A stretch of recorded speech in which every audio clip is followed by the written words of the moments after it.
so I got up at the same time with a lot less effort. So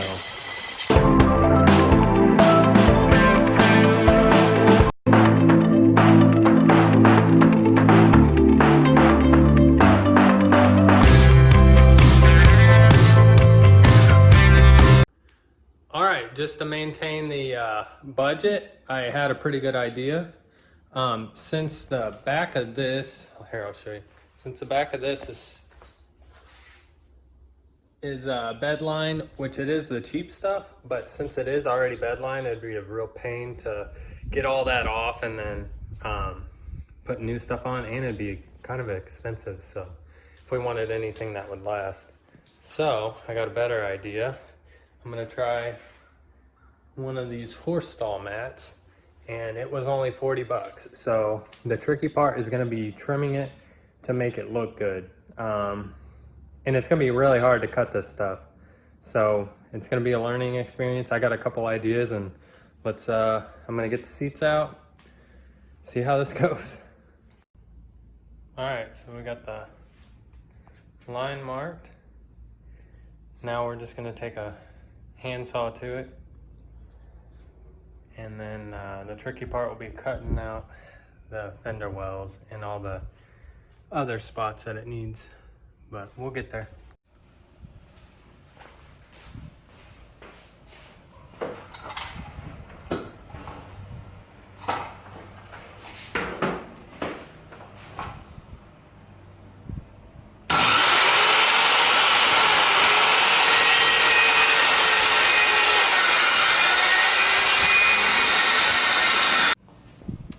Alright, so for this I took the cardboard out.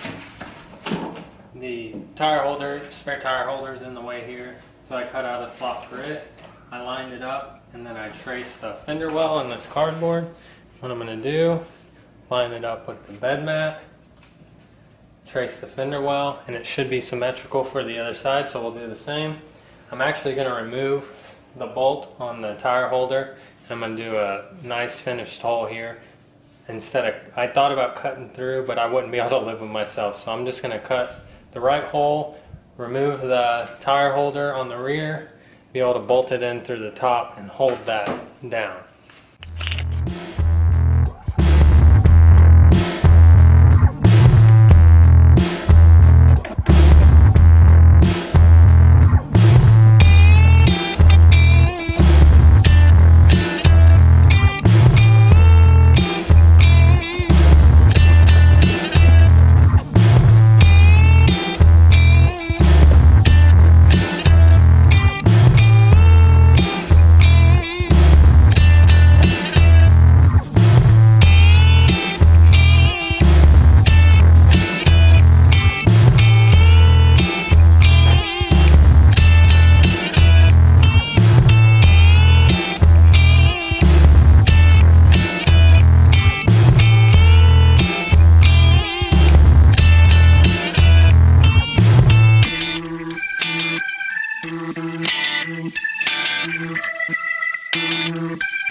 carpet shampooer, so we're going to shampoo all the seats, get those all cleaned up, and then fix any repairs they might need. Just keep cleaning this whole thing.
Alright, here's the final look with the bed mat and the seats in.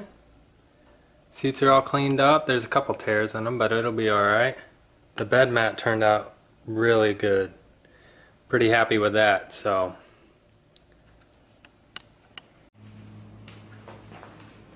While we're here, we're going to go ahead and fix this door. So if you look, if you shut the door, it doesn't want to shut. I mean, you gotta shut it pretty darn hard. So, what you gotta do is adjust this striker bolt right here. And what happens is over time, it gets shut and shut, and then it just moves all the way there in the back. So then, when you go to shut it after it's done that, it tries to shut too tight, and it almost bounces off itself with the weather stripping. So if you slide that back, not necessarily all the way, but somewhere in the middle, it should be enough.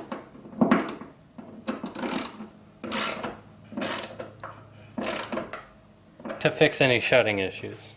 So now that we've done that, it shuts, but it's not necessarily tight enough. So what we'll do is we got to go a little more this way. We moved it too far out, so it's not getting a good seal.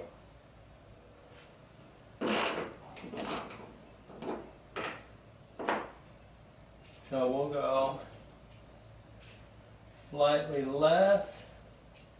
Let's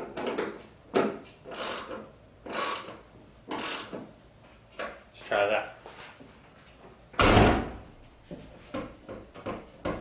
Getting there. Maybe just a slight more.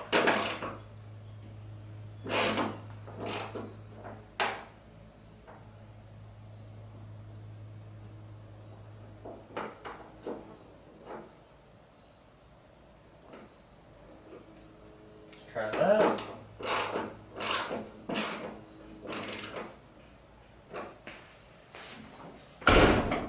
There we go. Nice and snug.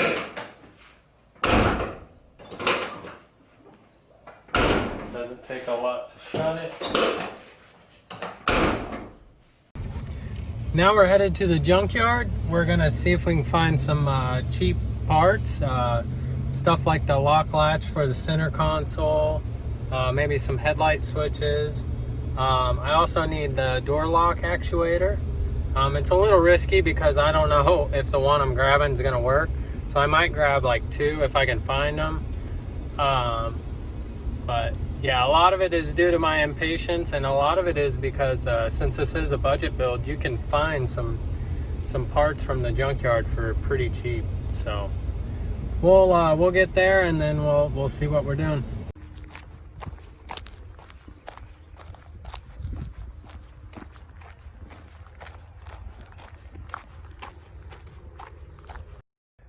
Alright, so I've been looking for the center console latch, and I think I found one. So we're gonna try that out. Now, it looks to be the same. but it may be different because this is off an old Jeep Grand Cherokee. So I'm gonna get it off. See how. Just pull this out, squeeze those through, and there's our latch. All right, we got the new clamp. So you pop it in there, and just like the other one, you take your plastic clip piece, slide it up like that, make sure it's locked in there.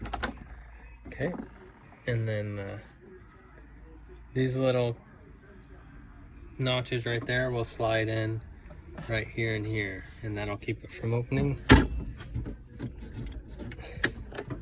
we go. Now I need to see if I can get a key made for this. If not, we'll figure something out. We also got a new headlight knob.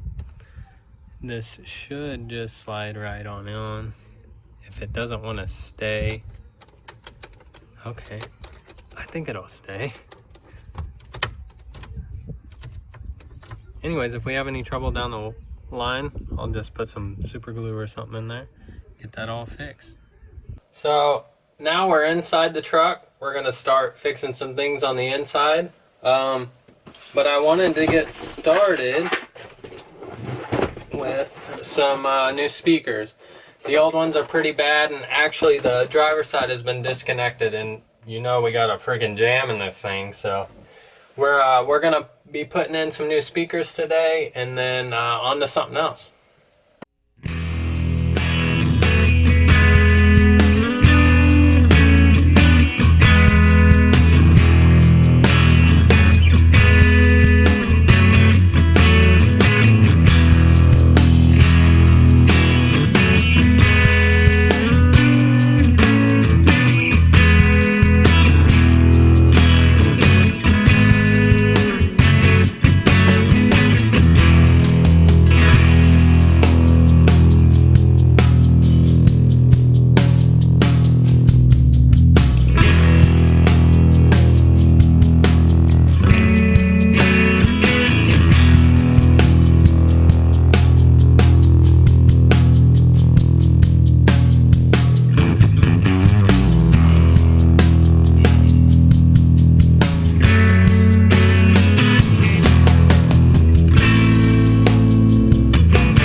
So it looks like I ordered one size too big. We're gonna go ahead and drill into the door here and see if we can just get them to fit. I think the door has enough play in it that it should work, but so that's what we're gonna do. We'll figure it out.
try this little trick I learned for running this new speaker wire. Wherever I want to run the wire, I'm going to run this clear hose. So like up and through the door panel here, and then up through there, and then I can just fish the new speaker wire through here, and it makes things a lot easier. So look at that.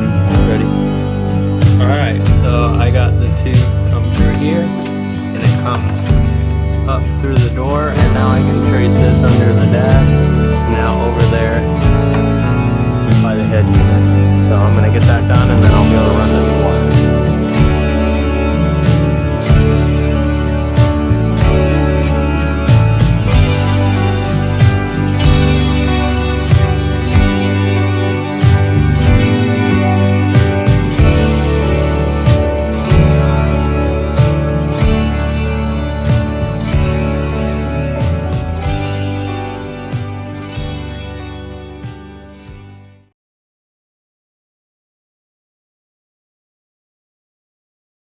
Alright, as you can see, it's a pretty dirty job, but I got it as good as I think I'm going to do. The most exciting part of the build so far, rough country lift kit finally come in.